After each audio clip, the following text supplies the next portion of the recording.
So here comes the hyperinflation. He gives it a little time. He pays back his debts. I would say pennies on the dollar, like a millionth of a penny on the dollar, in other words. But he paid it back. They were sweeping the money down the sewers, but he paid back his debts and kept all the assets.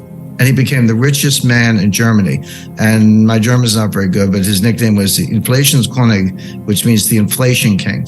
So there are other stories like it, Joseph Kennedy in the 1929 crash. But here's a guy who lived through the greatest hyperinflation of any modern industrial economy and ended up as the richest man in Germany because he saw it coming and made the right move. So again, we're not helpless. We can do things about it. But the key to empowerment, as I say, is to see it coming. That's where the analysis comes in. And you're like, gee, Jim, are you smarter than everybody else? Of course not. There are a lot of big brains around, but people have flawed models. There's a lot of behavioral psychology behind it, the confirmation bias or believing the future will resemble the past, which it usually does not.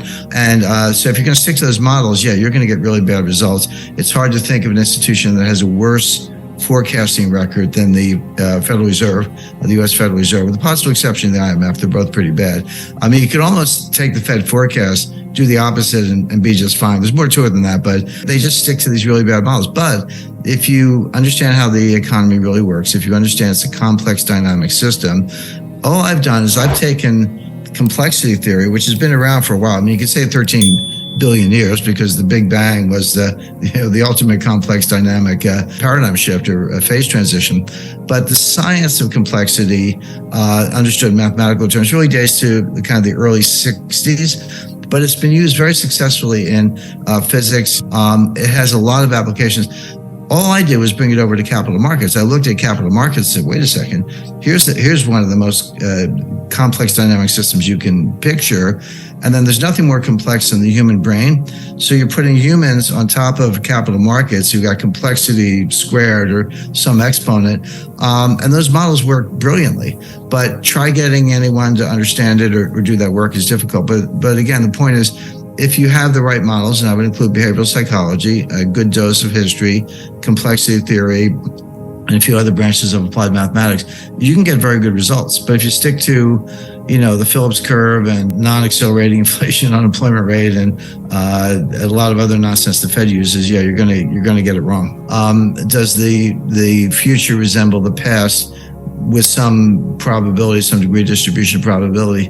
Not always. I mean, and maybe less frequently now than ever. And they also assume that prices move continuously. Prices go up and down, of course, but markets don't move continuously. Or if they do, it's when you don't care. When you do care, they just gap. They gap down or they gap up. You miss it, you blink, and it's at a completely different level. It's been repriced. Now, you can still get in and out, but you've either made a lot of money or lost a lot of money in the blink of an eye. So when you take those characteristics, this is how I started deconstructing it, if you will, and said, well, look, markets are not efficient. That's nonsense. They don't move continuously and slowly. They gap up and they gap down. And if you're not ready for that, you've missed the boat. Nothing's risk-free. So why don't we start there?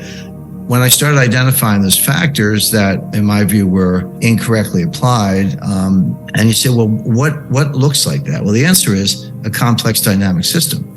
A system that produces hurricanes and tornadoes and lightning bolts and power outages and earthquakes and tsunamis. Those are all examples of the results of complex dynamic systems.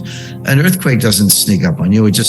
The ground falls out from under you instantly. And that's what happens in markets. So then I said, well, maybe that's a better model. Of course, it is. Things evolve all the time. Another tool, intellectual tool, applied mathematical tool, uses Bayes' theorem without getting too much in the weeds. And I learned Bayes' theorem at the CIA because I always say, if you have all the facts, a smart high school kid can solve the problem.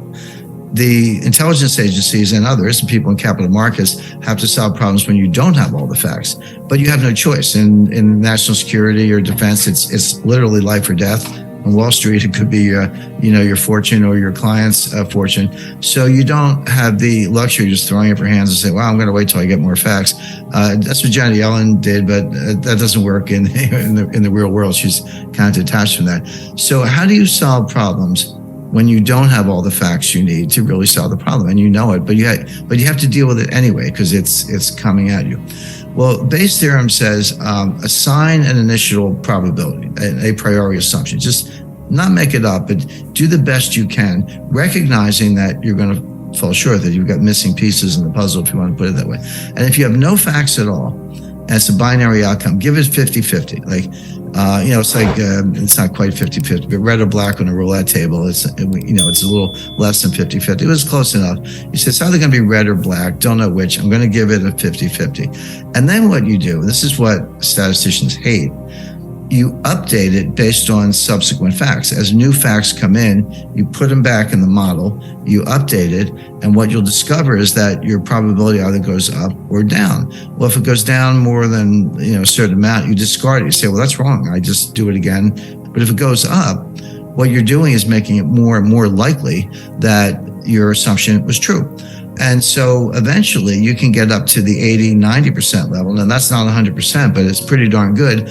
But there's a tension, which is, okay, as you're updating, and this is something that was explained to me by Henry Kissinger. So imagine a simple graph, and the vertical axis, the y-axis, is the probability of a certain outcome, and the x-axis is a timeline. Basically, you convert that into the amount of information you have. How much information do I have?